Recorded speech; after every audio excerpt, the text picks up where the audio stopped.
তীব্র গরমের দাবদাহে মানুষের প্রাণ ওষ্ঠাগত হয়ে উঠেছে।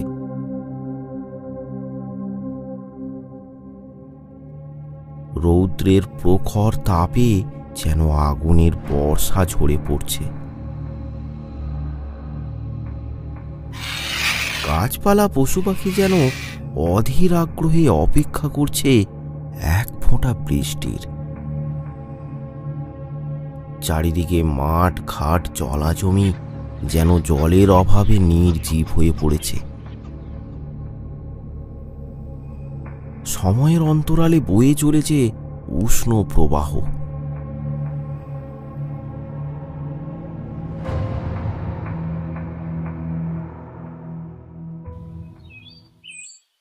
বেলা তখন 2টো। খোলা আকাশের নিচে একটা জনপ্রাণী নেই। ধুধু করছে চারিদিক। তীব্র গরমের হাত থেকে বাঁচার জন্য সবাই যখন নিজেকে গৃহবন্দী করেছে, তখন সেই প্রতিকূল পরিস্থিতিকে উপেক্ষা করে পথে পথে ঘুরে পৃথিবীর সৌন্দর্য বর্ধন করছে সদুচরণ।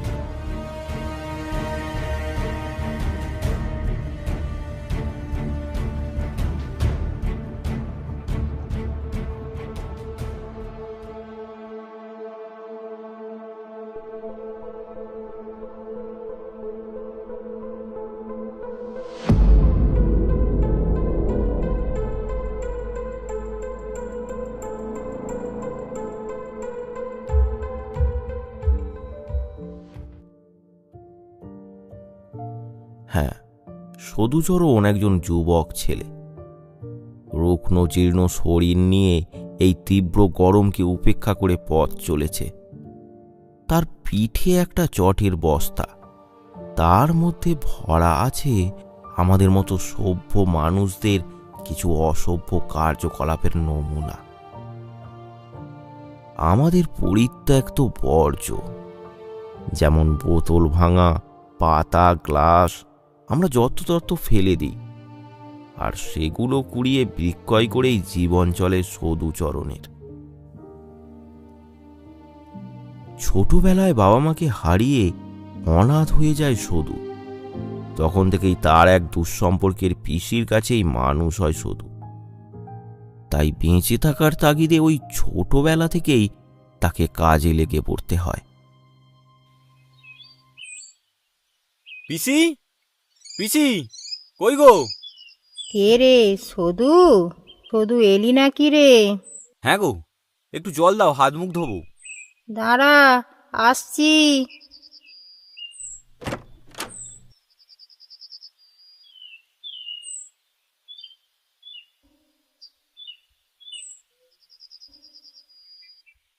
এই নে ঠান্ডা জল, হাত মুখ ধুয়ে নে, খেতে দেবো। তোকে কতবার বলেছি গরমে এত বেলা পর্যন্ত বাইরে থাকবি না, তবু আমার কথা শুনবি না। কি করবো পিসি, সারাদিন ঘুরে বেশি জিনিস না পেলে আমাদের চলবে কি করে? কি হবে তাতে? না হয় দুটো কম খেয়েই থাকবো, কিন্তু তোর কিছু হয়ে গেলে আমি কি নিয়ে বাঁচবো? পিসি তুমি এত চিন্তা করো না, আমার কিছু হবে না। চলো খেতে দাও।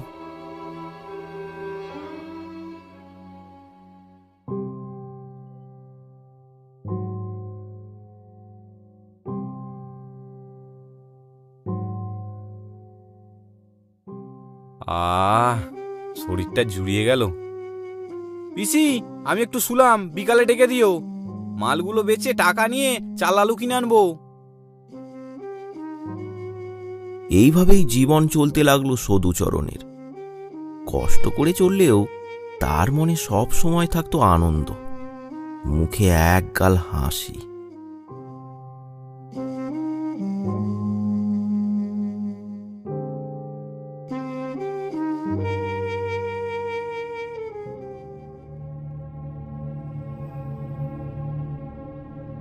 এমনই একদিন তীব্র গরমের দুপুরে রাস্তার এদিক ওদিক খুঁজে খুঁজে ভাঙা জিনিসপত্রের সন্ধান করতে করতে চলেছে সদুচরণ। উফ, আজ দিনটা বড়ই খারাপ। সারাদিন ঘুরে এই কটা মাত্র জিনিস পেলাম। শরীরটা আর বইছে না, খুব ক্লান্ত লাগছে। এখানে একটু বসে জিরিয়ে নিই।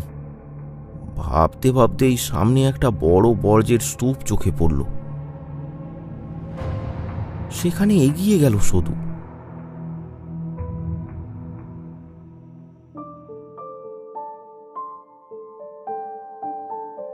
ওহ, উপরালা মুখ তুলে চেয়েছেন। হ্যাঁ, সত্যিই অনেক ভাঙা জিনিসপত্র সেখানে জড়ো হয়েছে। কয়েকটা বালতি, বোতল, টিনের বাক্স, আরো কত কি। সদু আনন্দে নেচে উঠল। সেগুলো নিয়ে বস্তায় ভরতে লাগলো। হঠাৎ একটু দূরে একটা চকচকে কিছু তার চোখে পড়ল। ওটা কি এমন চকচক করছে? দেখি তো।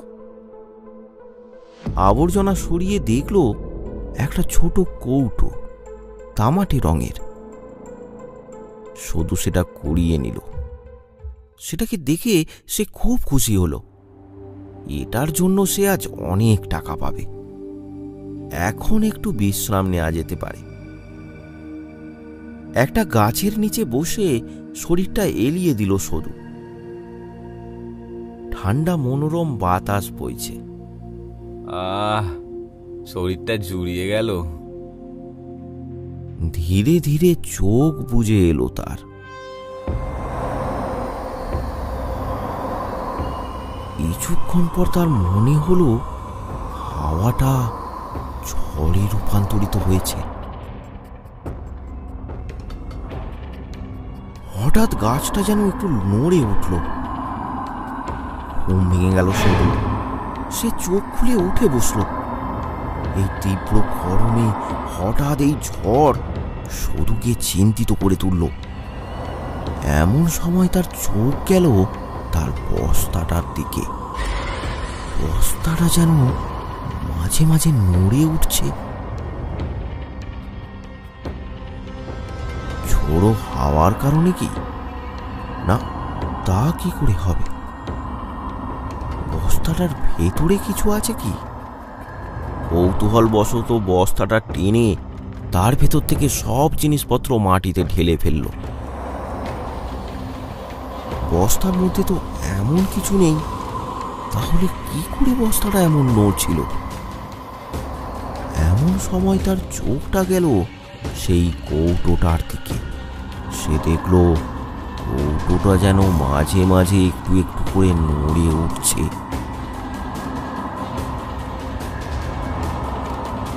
কি আশ্চর্য ব্যাপার! এইসব কি হচ্ছে? এটা কি কোনো ম্যাজিক নাকি ভৌতিক ঘটনা? দিনে দুপুরে এমন ভুতুড়ে কাণ্ড, এটা ভাবতে অবাক লাগে। তবে বৈশাখের ভর দুপুরে এই নিস্তব্ধ পরিবেশে একা একা গাছতলায় বসে এইসব ভাবাটা অস্বাভাবিক কিছু না। চারিদিকে ফাঁকা মাঠ, রোদ খাঁ খাঁ করছে। দূরে কোথাও থেকে ভেসে আসছে ঘুঘুর ডাক।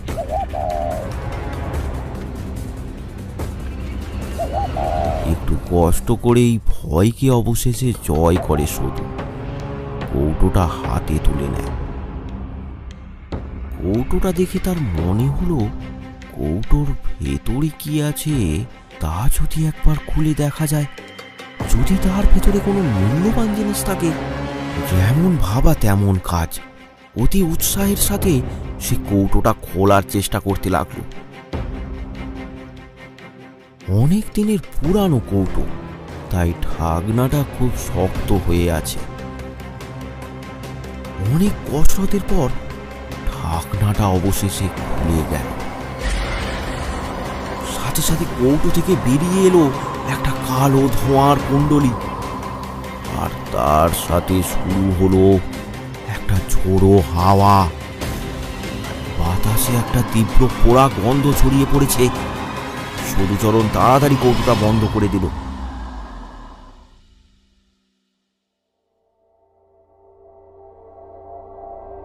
তারপর সব জিনিসপত্র বস্তায় ভরে আর কোনো দিকে না তাকিয়ে বাড়ির উদ্দেশ্যে রওনা দিল।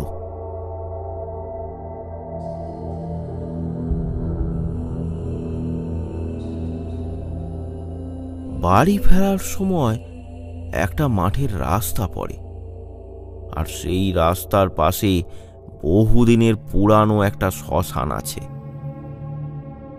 তারই পাশ দিয়ে যেতে যেতে হঠাৎ সদুর বুকটা একটু কেঁপে উঠল। এ কি, সে তো রোজই এই পথ দিয়ে যাতায়াত করে, কোনোদিনও তো এমন কিছু হয় না। তবে তার সাথে আজ এ কি হচ্ছে? শ্মশানটা একদম নিস্তব্ধ। মনে জোর এনে সদু জোরে হাঁটা লাগালো।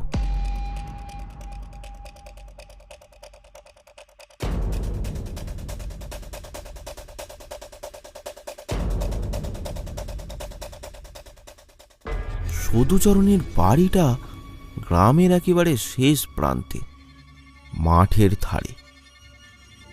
তার আশেপাশে আর কোনো বাড়িঘর নেই। সদুর বাড়ির সামনে একটা বড় গাছ আছে। সদু বাড়ির সামনে এসে হঠাৎ থমকে দাঁড়ালো। তার মনে হলো কেউ যেন তার বস্তাটা টেনে ধরেছে। সদুর আবার একটু ভয় হতে লাগলো, কিন্তু এই দিনে দুপুরে কিসের এত ভয় তার? সব তার মনের ভুল। মনে সাহস নিয়ে সে পা ফেলল। কই, কিচ্ছু তো নেই। কি যাতা মনে ভাবছি আমি। ধ্যাৎ। এই বলে সে হাঁটা শুরু করলো। সাথে সাথে একটা ঝোড়ো হাওয়া বয়ে গেল। পাশের গাছটা সেই হাওয়ায় দুলে উঠল।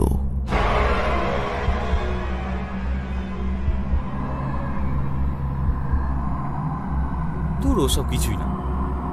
পিসি, ও পিসি। পিসির কোনো সাড়া নেই। কি হলো আবার পিসির? মনে হয় ঘুমিয়ে পড়েছে। থাক। বস্তাটা এক পাশে রেখে কুয়ো থেকে জল তুলে সদু নিজের মুখ হাত ধুয়ে নিল।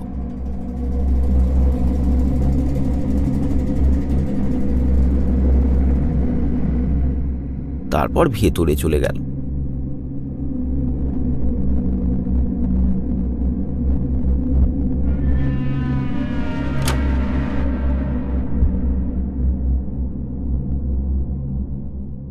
গিয়ে দেখলো পিসি মেঝেতে শুয়ে ঘুমাচ্ছে। সদু আর পিসিকে ডাকলো না, নিজেই খাবার নিয়ে খেতে বসল।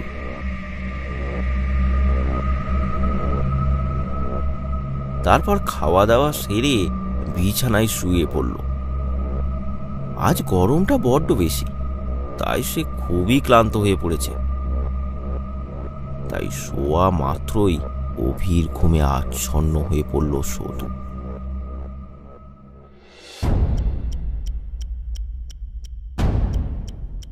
বিকেল গড়িয়ে সন্ধ্যা হয়ে গেল। সদুচরণ তখনও ঘুমাচ্ছে। এই দেখে পিসি তো খুবই অবাক।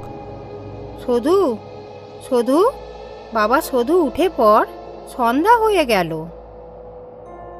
কি ব্যাপার, সধু এতক্ষণ তো ঘুমায় না? শরীর টরীর খারাপ হলো নাকি? থাক, একটু পরে ডাকবো।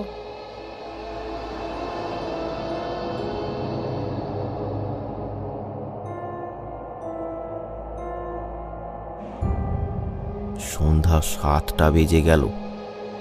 পিসি এসে দেখল সদু তখনও ঘুমাচ্ছে। সধু, সধু, বাবা এবার ওঠ। সধু। ডাকতে ডাকতে পিসি সদুর গায়ে হাত দিতেই বুঝতে পারল জ্বরে তার গা পুড়ে যাচ্ছে। বারবার করে বলেছি, এত রোদে ভর দুপুরে বাইরে থাকতে হবে না। কে শোনে কার কথা? কোনো উপায় না দেখে পিসি ছুটে গেল গ্রামের নারায়ণ ডাক্তারের কাছে। ডাক্তার মশাই অনেকক্ষণ ধরে পরীক্ষা নিরীক্ষা করলেন। প্রচুর জ্বর। রোদে রোদে ঘুরে শরীরটা দুর্বল থেকেই মনে হচ্ছে জ্বর হয়েছে। আচ্ছা, জ্বর কমে যাবে তো? হ্যাঁ, ভয়ের কোনো কারণ নেই। কয়েকটা ওষুধ দিচ্ছি, সময় মতো খাইয়ে দেবে, কালই দেখবে চাঙ্গা হয়ে উঠবে। তাই যেন হয় ঠাকুর, দুর্গা দুর্গা।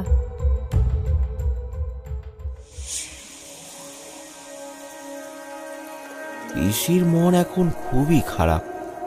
তার প্রাণের সদূর শরীর খারাপ দেখে কষ্টে তার বুকের ভেতরটা কেঁপে কেঁপে উঠছে। কিছুতেই পিসির ঘুম আসছে না। তাই পিসি বাইরে বেরোলো। বাইরে পায়চারি করতে করতে হঠাৎ তার চোখ পড়ল বস্তাটার দিকে।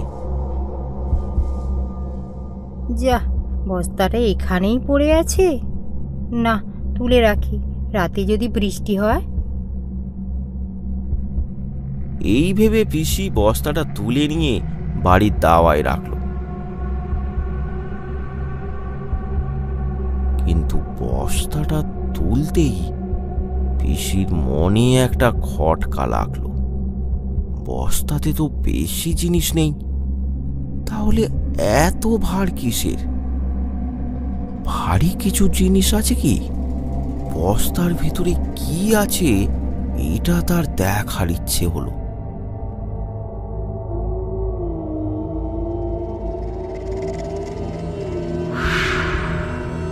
না, থাক, কাল সকালেই দেখব।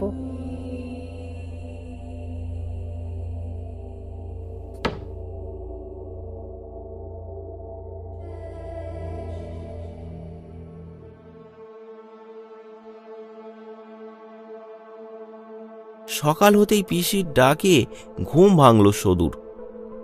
সধু, সধু, বাবা সধু, উঠে পড়। সদু ধরপড় করে বিছানায় উঠে বসল। পিসি, এত বেলা হয়ে গেল, তুমি আমায় ডাকলে না? না, থাক, আজ আর কোথাও যেতে হবে না। না গেলে চলবে কি করে পিসি? আমি তো আছি, তুই আজ বিশ্রাম করবি, এটাই আমার শেষ কথা। মনে থাকবে? মনে থাকবে না আবার? তুমি আমার মা। ঠিক আছে, ঠিক আছে, হয়েছে। তুই হাত মুখটা ধুয়ে নে, আমি দেখি বাজারে এক টুকরো মাছ পাওয়া যায় কিনা। ঠিক আছে পিসি। পিসি বাজারে চলে গেল। শুধু কুয়ো থেকে জল তুলে হাত মুখ ধুয়ে নিল।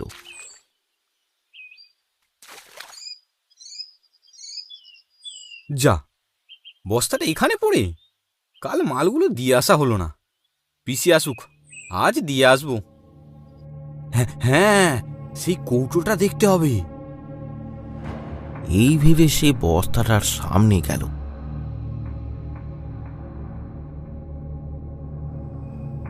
বস্তা থেকে বের করলো সেই কৌটোটা।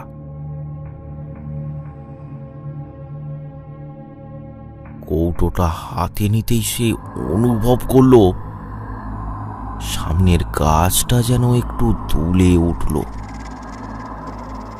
কোথাও তো ঝড় বাতাস নেই, হঠাৎ করে গাছের ডাল নড়ে উঠল কেন? সে যাই হোক, সেদিক থেকে দৃষ্টি সরিয়ে সে কৌটোটার দিকে মনোনিবেশ করল। কি সুন্দর কৌটো, গায়ে নকশা কাটা, যেন কোনো ঐতিহাসিক নিদর্শন। কৌটোটা তার খুবই পছন্দ হলো। সে মনস্থির করলো এটা সে বিক্রি করবে না, তার ঘরে সাজিয়ে রাখবে। কিন্তু এটা হাতে নেওয়ার পর থেকে কত কি যে অস্বাভাবিক ঘটনা ঘটছে তার সাথে। দূর, সব আমার মনের ভুল, ও সব কিছুই না। চলো, এটাকে ঘরে রেখে দিই।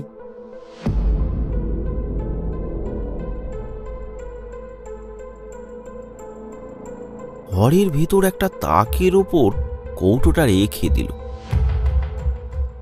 সধু, সধু, উঠেছিস বাবা? হ্যাঁ গো পিসি,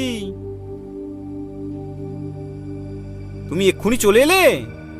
দেখ, এক টুকরো মাছ এনেছি। আজ দুজনে একসাথে ভাত খাবো। ঠিক আছে পিসি, তুমি তাড়াতাড়ি রান্না বসিয়ে দাও, আমি কচিদার দোকানে মালগুলো দিয়ে টাকা নিয়ে আসি। ঠিক আছে, তাড়াতাড়ি আসবি। বস্তা কাঁধে তুলে নিয়ে চলল সদুচরণ।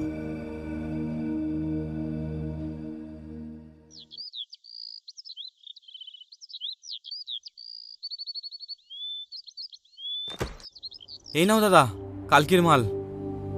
এই নামলা, সদুর মালটা দেখে একটু হিসেব করে দে। হ্যাঁ সদু, কাল এলি না কেন? কাল শরীরটা একটু খারাপ ছিল গো। সদু, মাল এত কমে যাচ্ছে কেন রে? এমন করে হলে সংসার চলবে তো?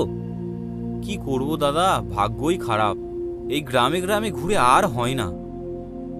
বলছে দা, এর হলো যে ওই 35 টাকা হয়েছে। এই নে টাকা। আসি দাদা।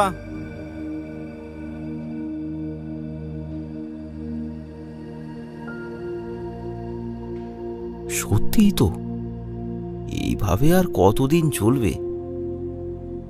আচ্ছা, আমি যদি এই কৌটোটা বেচে দিই কেমন হবে? মনে তো হয় ভালো দাতরই হবে। একটু বেশি টাকা হলে দুজনে ভালো মন্দ করে খেতে পারবো।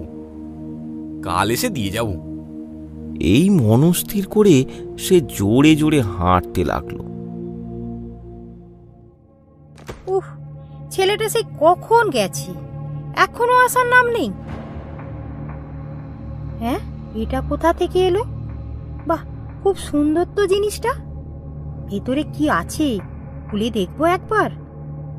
দেখি তো।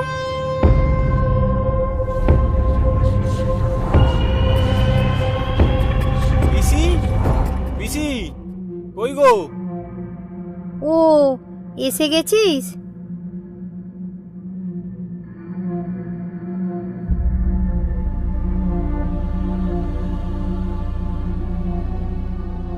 এই নাও, আজ এটা হয়েছে।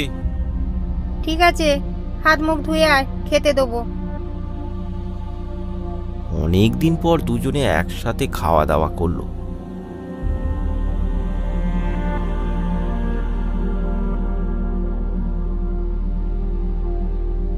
দুপুর গড়িয়ে বিকেল হলো। শুধু ঘুম থেকে উঠে দেখলো পিসি তখনও ঘুমাচ্ছে। কি গো পিসি, খুব ঘুমাচ্ছ যে? ওঠো ওঠো। কয়েকবার ডেকে যখন সাড়া মিলল না, তখন গায়ে হাত দিয়ে শুধু দেখল পিসির গায়ে জ্বর। এ আবার কি হলো? পিসির আবার হঠাৎ জ্বর কি করে হলো? শুধু ছুটে গেল ডাক্তার ডাকতে।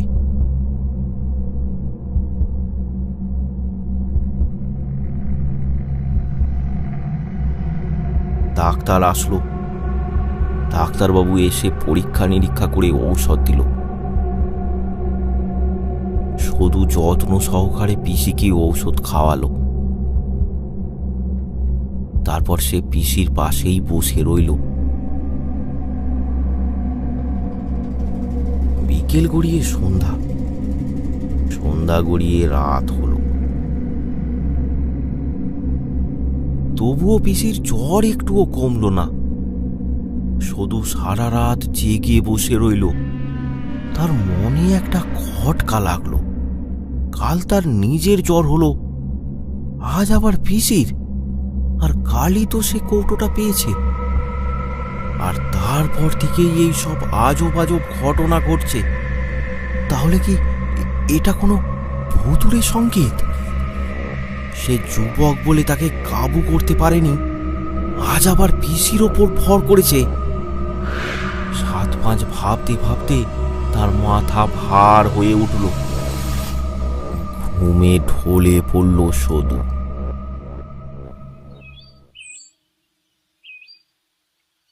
সকালে ঘুম ভাঙতে দেখল বেলা অনেক হয়েছে। পিসি এখনো ঘুমিয়ে।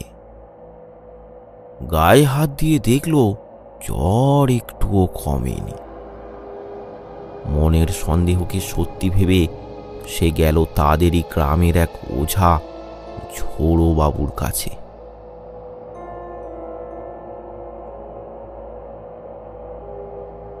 ঝোড়োবাবুর ওঝা বৃত্তিতে ভালোই নাম আছে। হাওয়া বাতাস লাগা ছাড়ানো, গৃহবন্ধনী করা, এসবে তার খুবই নাম ডাক আছে।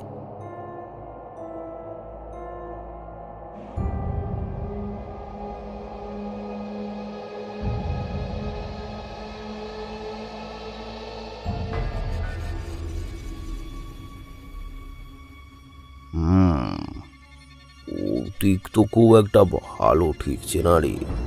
কোনো অশরীরী আত্মা আকর্ষণ করে আছে। আপনি কিছু একটা করুন।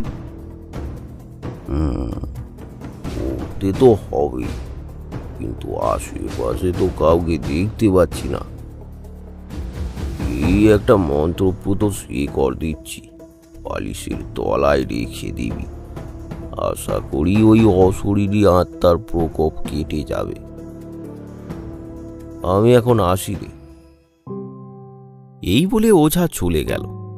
শুধু একটু শান্তির নিঃশ্বাস ফেলল। এইবার বোধহয় তার পিসি ঠিক হয়ে যাবে। সারাদিন সে পিসির সেবা যত্ন করতে লাগলো।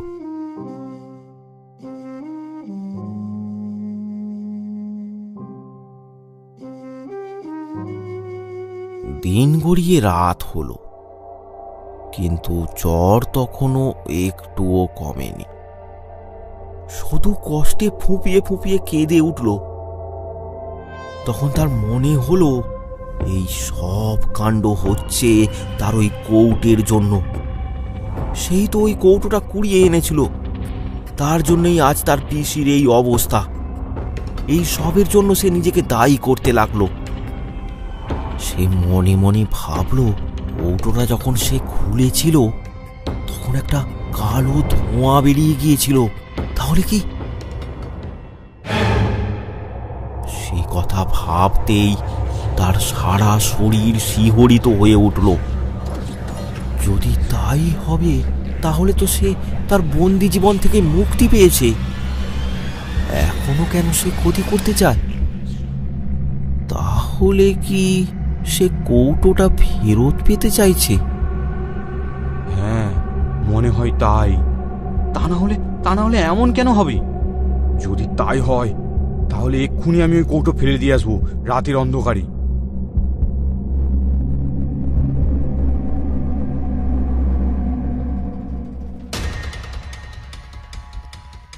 রাত তখন 12টা।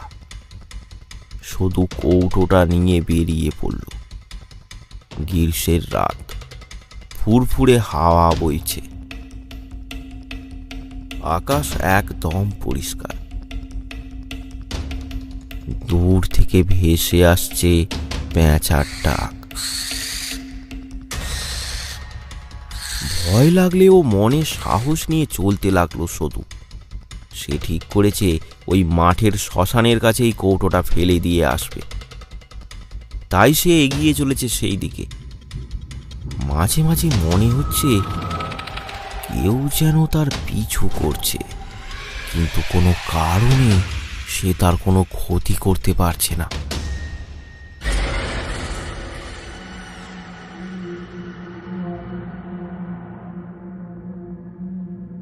অবশেষে সে এসে পৌঁছল শ্মশানের কাছে।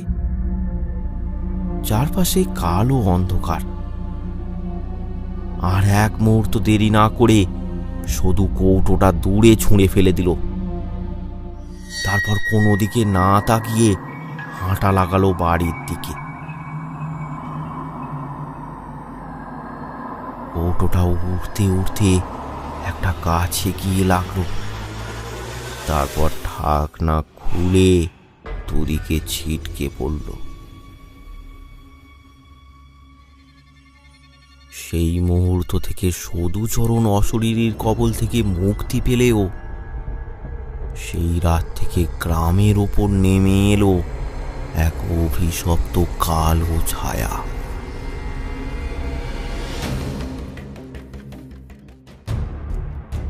রাত্রে না, ভর দুপুরেই চলতে লাগলো সেই উপদ্রব।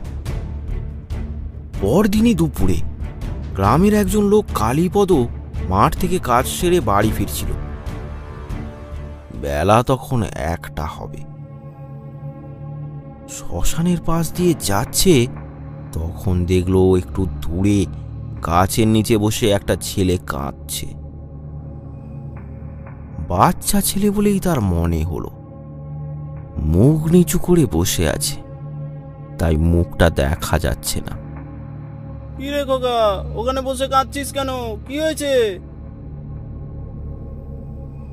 কোনো উত্তর নেই, সেই কেঁদেই চলেছে। আরে কাঁদছিস কেন বল? তোর নাম কি? বাবার নাম কি? বাড়ি কোথায়? ছেলেটা কিছু না বলে শ্মশানের চুল্লির দিকে হাঁটা দিল। যাব বাবা, এর আবার কি হলো? এ বনের দিকে যায় কেন? এই বলে কালীপদ তার পিছু নিল।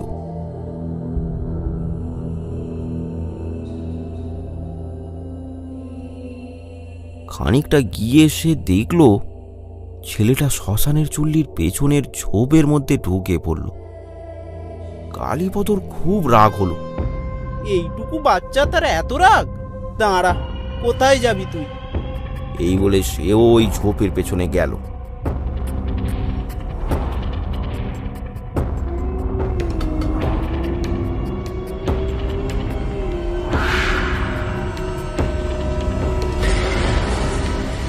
কিন্তু অনেক সময় পেরিয়ে গেল, সে আর ফিরে আসলো না।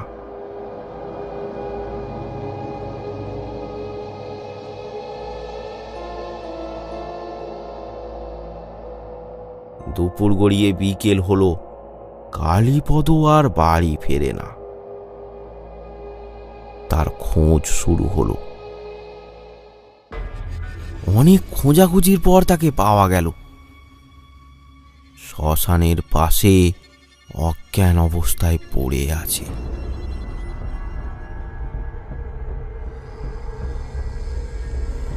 তাকে বাড়ি নিয়ে এসে অনেক উপচার করার পর তার জ্ঞান ফিরল বটে, কিন্তু তার গায়ে তখন প্রচণ্ড জ্বর। অনেক ডাক্তার বৈদ্য করেও তার জ্বর আর কিছুতেই কমল না। শেষে 5 দিনের জ্বরে ভুগে কালীপদ মারা গেল।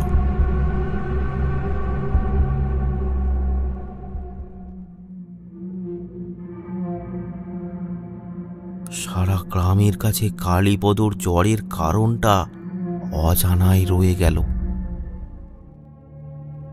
এই ঘটনার প্রায় 3 দিন পর গ্রামের আর একজন লোক গোপাল চাষের কাজ সেরে বাড়ি ফিরছিল। ওই দুপুরের সময় শ্মশানের কাছে আসতেই সে দেখল একটা সাদা ছাগল গাছের নিচে দাঁড়িয়ে জোরে জোরে ডাকছে। কি ব্যাপার, এত গরমে ছাগলটা এখানে দাঁড়িয়ে কেন? মনে হয় গোপা ঠাকুমার ছাগল এখানে রয়ে গেছে। যাই, ধরে নিয়ে যাই। গোপা ঠাকুমা গ্রামেরই এক বৃদ্ধা, তার অনেকগুলি ছাগল আছে। বয়স হয়েছে, তাই হয়তো ভুলে রয়ে গেছে। এই ভেবে গোপাল এগিয়ে গেল ছাগলটাকে ধরতে। কি আশ্চর্য ব্যাপার, কাছে আসতেই ছাগলটা দৌড় দিল সেই ঝোপের দিকে। গোপালও তার পিছু পিছু ধাওয়া করতে লাগল। পিছু করতে করতে সে ঝোপের ভেতরে চলে গেল।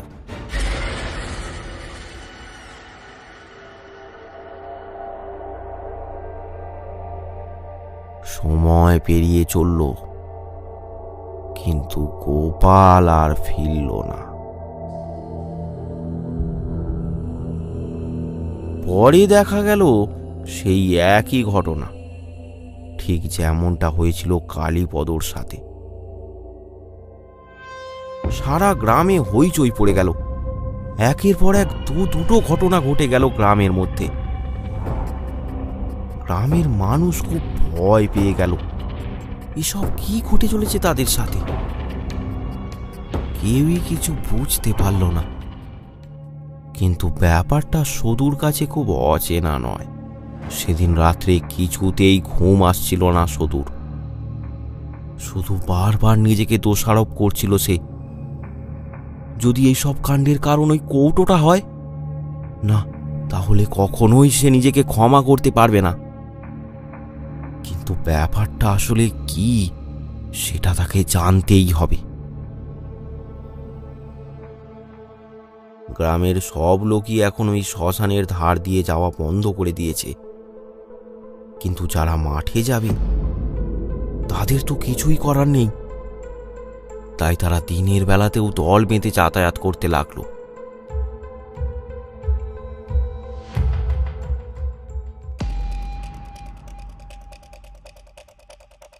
তখন ভর দুপুর, সূর্যের প্রখর তেজে চারিদিকে একেবারে খাঁ খাঁ করছে।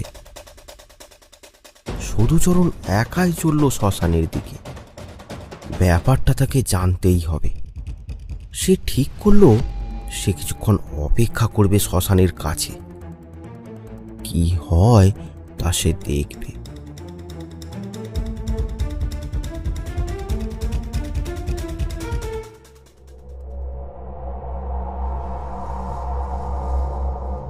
শ্মশানের সামনে আসতেই সে দেখল দূরে শ্মশানের কাছের গাছটার নিচে মাথা নিচু করে বসে আছে এক বৃদ্ধ। মুখটা তার দেখা যাচ্ছে না। মনে হলো সে যেন কাঁদছে। সদুর খুব ভয় হতে লাগলো। কে ইনি? দেখে তো চেনা মনে হচ্ছে না, হয়তো অন্য গ্রামের কেউ। কিন্তু উনি তো জানেন না এই শ্মশানে কি ঘটে চলেছে। ওনাকে সাবধান করে তাড়াতাড়ি এখান থেকে নিয়ে যেতে হবে। কে কে ওখানে? কে তুমি? এখানে এখানে বসে কেন? চলো চলো চলো, এখান থেকে চলো। কোনো সাড়া নেই। খুড়ো, খুড়ো, ও খুড়ো, শুনতে পাচ্ছ না? এদিকে চলে এসো। সদু খুবই দ্বন্দ্বে পড়ে গেল। ব্যাপারটা কি? বৃদ্ধ লোকটি উঠে দাঁড়ালো, সদুর দিকে একবার তাকিয়ে শ্মশানের দিকে হাঁটা লাগালো। হায় হায়, এ আবার ওদিকে যায় কেন? আরে দাঁড়াও দাঁড়াও খুড়ো, দাঁড়াও, যেও না যেও না, দাঁড়াও। সদুও তার পিছু করতে লাগলো। যে কোনো ভাবেই ওই বৃদ্ধ লোকটিকে সাবধান করতে হবে। বৃদ্ধ লোকটি হাঁটতে হাঁটতে শ্মশানের ঝোপের পেছনে চলে গেল। এদিকে সদু হাঁটতে হাঁটতে চুল্লির সামনে এসে দাঁড়িয়ে পড়ল। তার মনে একটা খটকা লাগলো। যা, বৃদ্ধ লোকটা ঝোপের ভেতরে চলে গেল কেন? যদি এটা কোনো ছলনা হয়? না, আর এখানে নয়। এই সব সন্দেহের জেরে সদু আর সামনে এগোলো না। সে দৌড় লাগালো বাড়ির দিকে। গ্রামে গিয়ে দু একজন লোককে ব্যাপারটা সে খুলে বলল। আচ্ছা সবাই মিলে একবার চলোই না, কি ব্যাপারটা একবার দেখি। কিন্তু কেউই আর ভয়ে সেখানে যেতে চাইল না। তাহলে কি এইভাবেই বসে থাকবে? না না, তা নয়, আমারও সন্দেহ ছিল, বুঝলি। এটা কোনো ভৌতিকই ব্যাপার। তুই এখন এখানে এসে বললি, কিন্তু এখন সেটাই ভাবছি, এইসব জিনিস তো আর তুই আর আমিতে কাজ হবে না, ঠিক না? তাহলে কি করা যায়? বড় দেখে একটা ওঝা ডাকতে হবে, তবেই কাজ হবে। আচ্ছা, আমাদের ঝোড়ো যাকে ডাকলে হয় না? আরে না না, ছোড়ো বাবা ছোটখাটো হাওয়া বাতাসের জন্য ফুঁক ফাঁক দেয়, ওনার দ্বারাই সব কাজ হবে না। তাহলে কি বিদেশ থেকে ওঝাগুনিন ডাকতে হবে নাকি? বিদেশ কেন, আমাদের পাশের গ্রামের শিবরাম বাবুকে ডাকলেই হবে। উনি তো মস্ত বড় ওঝা, ওনার কারিগুড়ি তো দেখোনি এখনো। ঠিক আছে, সে যাই করো আজই করো, বেশি দেরি করা ঠিক হবে না। বিকেলে সবাই আসবি, আমি তোদের নিয়ে যাব তার কাছে। যা যা যা, এখন বাড়ি যা।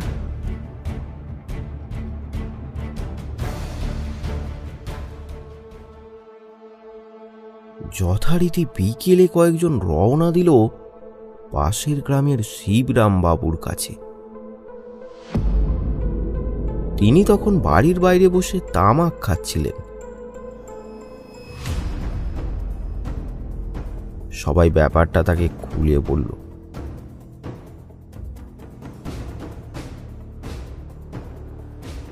সবই তো বুঝলাম, কিন্তু ব্যাপারটা খুবই রহস্যজনক, খুবই জটিল। হঠাৎ করে কি এমন হয়ে গেল ওই শ্মশানে? আচ্ছা, কিছু অস্বাভাবিক ঘটনা ঘটেছিল নাকি ওখানে? কোনো কিছুই তো তেমন ঘটেনি, হঠাৎ করেই তো এইসব শুরু হয়ে গেল, তাই না শুধু? সদুচরণ কিন্তু কিছুই বলল না। এই ব্যাপারের জন্য সে নিজেকে দোষী মনে করলেও কাউকে বলার সাহস সে পেল না। ঠিক আছে, তোমরা দাঁড়াও, আমি তৈরি হয়ে আসছি। সে ব্যাপার যাই হোক, এর সমাধান তো করতে হবে নাকি?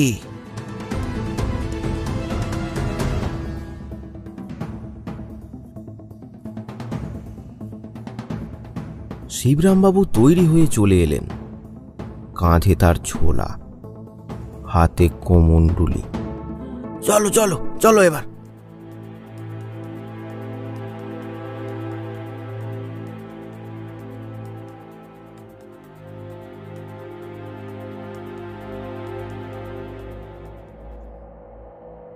তখন সন্ধ্যা প্রায় হয়েই গেছে, আঁধারে চারিদিক ঢেকে যেতে শুরু করেছে।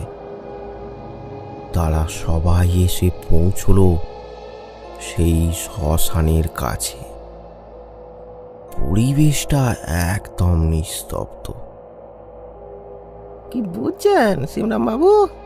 না, কিছুই তো লক্ষণ বুঝতে পারছি না হে, তবে কিছু তো একটা রহস্য আছে বলে মনে হচ্ছে।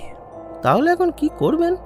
তোমরা দাঁড়াও, আমি চারধারটা ঘুরে মন্ত্রপুত জল ছিটিয়ে দিয়ে আসি। যদি কোনো ভূত প্রেত এখানে থেকে থাকে তো সে বাপ বাপ বলে পালাবে।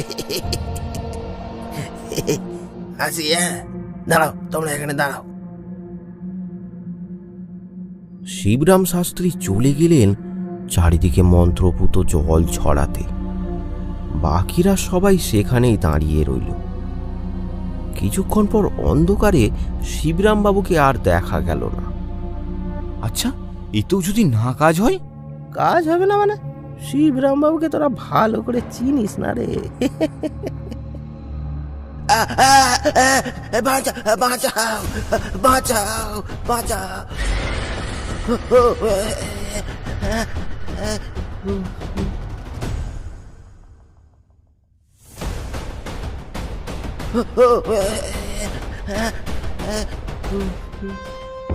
কি হলো, কি হলো শিবরাম বাবু, এমন করছেন কেন? হবে না, হবে না, আমার দ্বারা হবে না রে। উড়ি বাবরে, আমি চললাম। তোমরা আবার এখানে দাঁড়িয়ে থেকো না, বাড়ি যাও, বাড়ি যাও, বাড়ি যাও। শিবরাম বাবু কিছু বললেন না। দেখে মনে হলো তিনি খুব ভয়ের মধ্যে আছেন। সবাই তাড়াহুড়ো করে বাড়ি ফিরে গেল।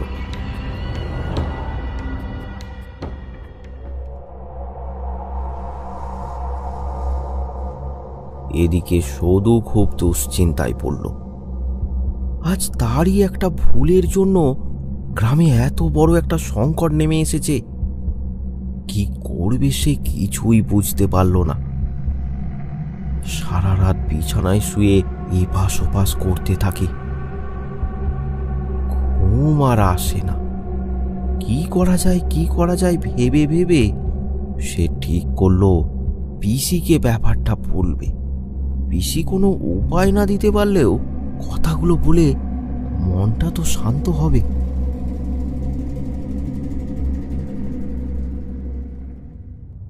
পিসি, পিসি, ও পিসি, ওঠো না, পিসি ওঠো। কি হলো রে, এত রাতে আবার কি হলো? পিসি ওঠো, তোমাকে কিছু কথা বলার আছে। এত রাতে কি বলবি? সকালে বলবি, ঘুমিয়ে পড়। না না গো পিসি, না বললে আমার ঘুম আসবে না। উফ, জ্বালিয়ে মারলো। কি বলবি বল। পিসি, জানো কি হয়েছে? হয়েছে কি, আগাগোড়া সবটা পিসিকে খুলে বলল। এবার তার মন অনেকটা হালকা হয়েছে। সব শুনে পিসি তো একদম চুপ। ও, ওই তাকে যে কৌটোটা রাখা ছিল সেটাই? হ্যাঁ গো পিসি, এখন তো আমার মনে হচ্ছে আমার জন্যই গ্রামের এই অবস্থা। চিন্তা করিস না বাবা, যা হবার তা তো হবেই, নিজেকে দোষ দিস না। খুব খারাপ লাগছে পিসি, খুব খারাপ লাগছে। পাশের গ্রামের শিবরাম শাস্ত্রী মশাইও কিছু করতে পারলেন না। কি যে হবে, এই অবস্থা থেকে আমাদের কেউ রক্ষা করতে পারবে না? পারবে, সঠিক লোকের কাছে গেলে নিশ্চয়ই পারবে। সঠিক লোক? কে সেই লোক পিসি, কে সেই লোক? ভৈরব, ভৈরব তান্ত্রিক, সে মস্ত বড় সাধক। পারবে, পারবে পিসি, তিনি পারবেন? পারবে মানে? আজ তুই যে সুস্থ সবল আছিস সবই তার জন্যই। একবার ভাব, ওই ভূত তো তোর কোনো ক্ষতি করতে পারেনি। কেন বলতো? কেন পিসি? তোর ডান হাতে জামাটা তোর। এটা তো আমার জন্মদাগ। না, এটা কোনো জন্ম দাগ বা তিল নয়, এটা ওই ভৈরবের দেয়া রক্ষা কবচ। রক্ষা কবচ? শোন তবে, তোর মা মারা যাবার পর তোর বাবা তোকে আমার কাছে নিয়ে এলো। একদিন তোর বাবা কাজ থেকে বাড়ি ফিরছিল।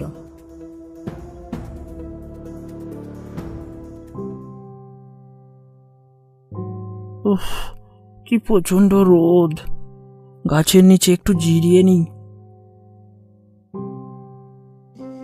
অনেকগুলো পাকা আম দেখছি।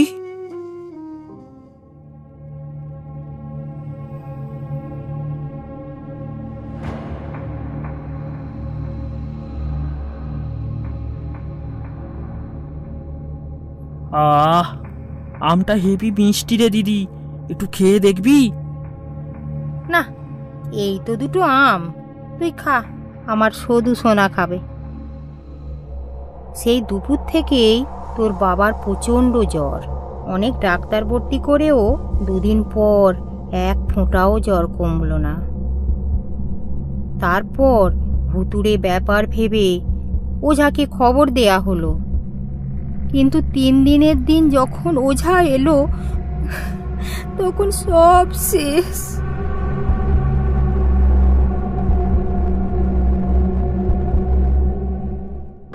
তারপর থেকে আবার তোর জ্বর শুরু। তোকে আমি কিছুতেই কোল ছাড়া করতে চাইনি, তাই কয়েকজনের মুখে কথা শুনে আমি খবর পাঠাই ওই ভৈরব তান্ত্রিকের কাছে। তিনি এসে বলেন তোর বাবা ঢিল মেরে আম পাড়ার সময় ঢিলটা কোনো ভূতের গায়ে লেগে যায়, সে রেগে গিয়ে এমন করেছে। তাই তিনি তো তোর হাতে একটা কবচ পরিয়ে দেন, সাথে সাথেই সব ঠিক হয়ে যায়।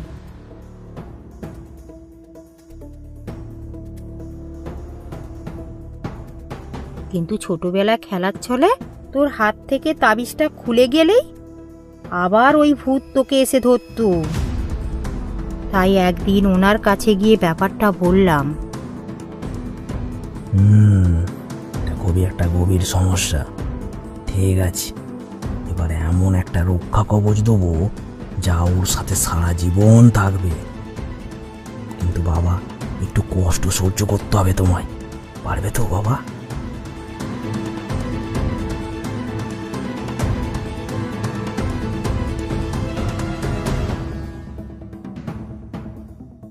সবটা শুনে শুধু স্তব্ধ হয়ে গেল।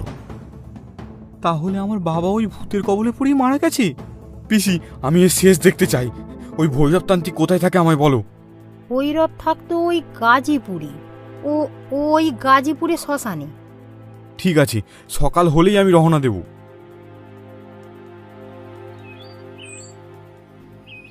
সকালে সূর্য ওঠার সাথে সাথে সদুচরণ রওনা দিল গাজীপুরের উদ্দেশ্যে। তার এটাই দৃঢ় সংকল্প, গ্রামটাকে রক্ষা করা। সে ঠিক করলো ভৈরবের কাছে সে সব খুলে বলবে, আর দেরি করাটা মোটেও ঠিক হবে না। তাই সে দ্রুত পা চালালো।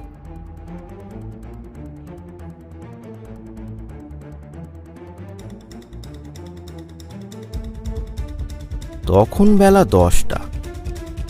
সদুচরণ গিয়ে পৌঁছলো গাজীপুরের সেই কুঠির সামনে। ভৈরব তখন বাইরে বসে একটা গরুকে ঘাস দিচ্ছিল, আর দাওয়াতে বসে সত্য এখন সবসময়ই ভৈরবের সেবায় নিমিত্ত থাকে।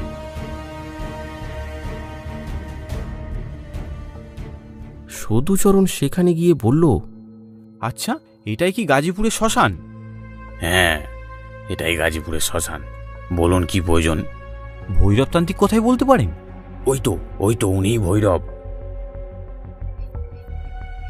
আপনি কি সেই ভৈরবতান্ত্রিক? ত্রান্তিক, ওঝা, গণিন কিছুই না।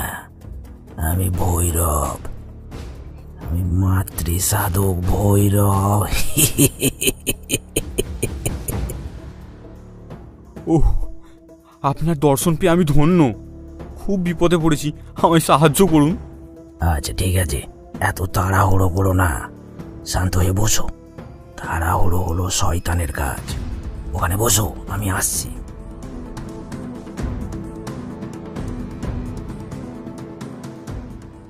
আচ্ছা, এবার বলো, কোথা থেকে তোমার আসা, তোমার পরিচয় কি?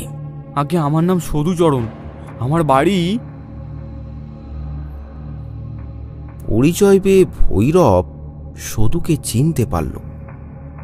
ও, তুমি সেই ছোট্ট সদুচরণ, এত বড় হয়ে গেছো। আচ্ছা আচ্ছা, বলো এবার কি সমস্যা হচ্ছে তোমার? আগে সমস্যাটা আমার না, আমার গ্রামের। তবে মনে হচ্ছে যে সমস্যাটা শুরু হয়েছে সবই আমার জন্য। তোমার জন্য সমস্যা হচ্ছে গ্রামের? সেটা কিভাবে? সত্য, থামো, ওকে পুরো ব্যাপারটা বলতে দাও। বলো, তুমি পুরো ব্যাপারটা বলো। শুধু একে একে সব ব্যাপারটা খুলে বলল। তাই আমার মনে হচ্ছে সবটাই আমার জন্য হচ্ছে। ঠিক আছে, ব্যাপারটা দেখছি। সত্য, ভেতর থেকে আমার ঝুলিটা নিয়ে এসো। ভৈরব ঝুলি থেকে একটা কালো পাথর বের করে তারপর সেটা সদুর হাতে দিয়ে বলল, এটা ধরো, হাতের মুঠোয় রেখে চোখটা বন্ধ করে চুপচাপ বসো। সদুচরণ পাথরটা হাতে নিয়ে চোখ বন্ধ করল, আর এদিকে ভৈরবও আসনে বসে চোখ বন্ধ করল। কিছুক্ষণ পর চোখ খুলল ভৈরব। তোমার ধারণাটাই ঠিক। আচ্ছা, ওই কৌটোটার সাথে ভূতের কি সম্পর্ক? ওই কৌটোটার জন্য কি ছাড়া পেয়ে আমার পিছু নিয়েছিল? আসলে কৌটোর মধ্যে 10 বছর ধরে ভূত বন্দি ছিল। তবে ও একা না, ওর মধ্যে বন্দি ছিল 2টো ভূত। প্রথমে তুমি যখন ঢাকনা খুলেছিলে তখন একজনই মুক্তি পেয়েছিল, তাই সে অন্যজনকে মুক্ত করানোর জন্য তোমার পিছু নেয়। আর যেদিন তুমি ওটা ওই শ্মশানে ফেলে দিয়েছিলে সেই দিনই কোনোভাবে মুক্তি পেয়ে যায় ওই দ্বিতীয় ভূতটাও। ওরা এখন 2জন মিলে জোট বেঁধেছে। একজন মায়ার ছলে লোকেদের ভুলিয়ে ভালিয়ে নিয়ে যায়, তারপর ওই 2টো ভূত মিলে তার শরীরে প্রবেশ করে সব রক্ত শুষে নেয়। তাই আর বাঁচার কোনো রাস্তা থাকে না। 2-3 দিন ধরে জ্বরে ভুগে শেষে সে মারা যায়। তাহলে এখন কি উপায়? গ্রামের কেউ তো ভয় ওদিকে যায় না, চাষবাস সব নষ্ট হতে বসেছে। ওই ভূতকে আবার বন্দি করা এতটা সহজ কাজ না। তবে তুমি যখন আছো, একটা উপায় হতে পারে, কিন্তু সেটা খুবই কঠিন। তুমি পারবে? মৃত্যুর ঝুঁকি হতে পারে কিন্তু। নিশ্চয়ই পারবো। যে ভুল আমার হাতে হয়েছে তার প্রতিকার করতে আমি প্রাণ দিতেও রাজি। তোমার এই উদ্যম, সৎসাহস তোমার মৃত্যুকে জয় করে নিয়েছে। কিন্তু উপায়টা কি করলেন বললেন না তো? শোনো, তবে আমরা এখনই তোমার গ্রামে রওনা দেবো। ওই শ্মশানের সামনে গিয়ে আমরা একটা জায়গায় লুকিয়ে থাকবো। তুমি ওই শ্মশানের কাছে যাবে। তোমাকে দেখে নিশ্চয়ই ওরা একটা মায়া জাল বুনবে। তখন নিশ্চয়ই তারা তোমাকে মায়ায় বশ করে নিয়ে যাবে তাদের কাছে। তারপর নিয়ে গিয়ে ওরা তোমার শরীরে প্রবেশ করবে, আর সেই সময় আমি গিয়ে ওদের বন্দি করে নেব। তারপর ওই কৌটোতে আবার ভরে দেবো। তোমার ভয় করছে না তো যদি ওরা তোমাকে মেরে ফেলে? আপনি থাকতে ভয় কিসের? তোমার সাহসিকতায় আমি আমাকে দেখতে পাচ্ছি। চলো তবে, দেরি করা আর ঠিক হবে না।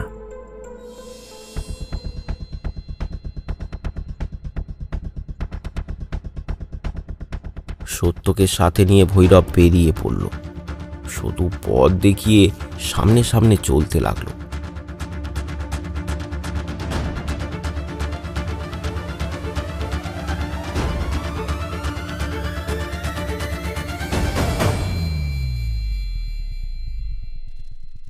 শুধু কি বলেছি মনে আছে তো? যাও, মা তোমার সাথে আছে। আসছি। সদু এগিয়ে চলল শ্মশানের দিকে। ভৈরব আর সত্য দূরে একটা গাছের কাছে দাঁড়িয়ে রইল। দূর থেকে সব দেখতে লাগলো।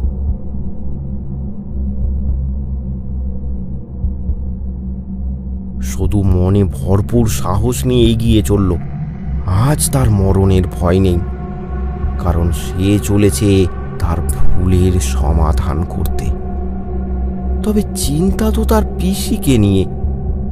তার কিছু হলে পিসির কি হবে? মনের দুঃখ বাইরে প্রকাশ না করে এগিয়ে চলল সদু। শ্মশানের একদম কাছে আসতেই দেখল সেই একই ঘটনা শুরু হয়েছে। মায়াজাল। একটা বাচ্চা ছেলে গাছের নিচে বসে কাঁদছে। কে ওখানে? কাঁদছো কেন বসে? দেখেছো সত্য, শুরু হয়ে গেছে ওদের খেলা।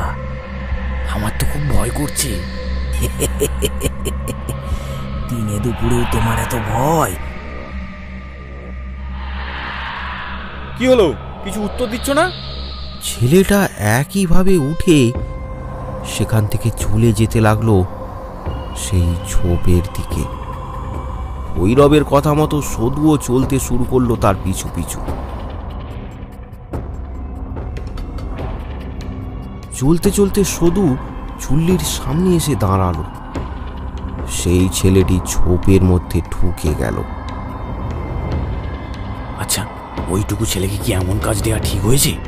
আপনি গেলেই তো হতো। আমি গেলে ওরা আমাকে দেখে আর ধরা দিত না। ছলনার বিরুদ্ধে আমার ছলনা শুরু হয়েছে। এদিকে সদু আর 7-5 না ভেবে ভেতরে যেতে লাগলো। ঝোপের পেছনে যেতে আর সেই ছেলেটাকে দেখা গেল না। সদু চুপ করে থমকে দাঁড়িয়ে রইল। হঠাৎ দুটো কালো ছায়া দূর থেকে ছুটে এসে প্রবেশ করলো সদুর শরীরে। বড় বড় চোখ করে মাটিতে লুটিয়ে পড়ল সদু চরণ। আর তো তাকে দেখা যাচ্ছে না। কোথায় গেল? ওর কিছু হয়ে যাবে না তো? হয়ে যাবে মানে? ওর শরীরে আছে আমার দেয়া রক্ষা কবচ। এবার ওই ভূতের আর নিস্তার নেই। চলো চলো শিগগির। ধীরে ধীরে সদু উঠে বসল। আস্তে আস্তে চোখ খুলল। তার চোখ জবা ফুলের মতো লাল টক টক করছে। শোনা যাচ্ছে এক জোড়া আত্মার চিৎকার। তারা বাইরে বেরোতে চাচ্ছে সদুর শরীর থেকে, কিন্তু পারছে না।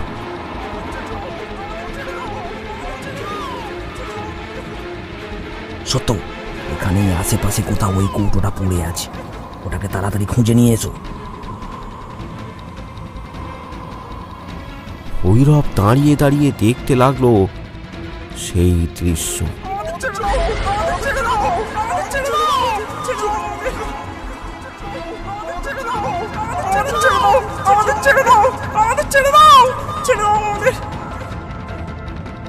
তোদের মুক্তি আর এ জন্মে হবে না। ওদিন মুক্ত হয়েও তোরা কুকর্ম করেই গেলি। তোদের আর নিস্তার নেই। এই নাও কৌটোটা পেয়েছি। এই শরীর থেকে মুক্তি পাওয়ার একটাই রাস্তা। তোদের এই কৌটোর মধ্যে আবার ফিরে আসতে হবে। আয় আয় আয় বলছি, আয়।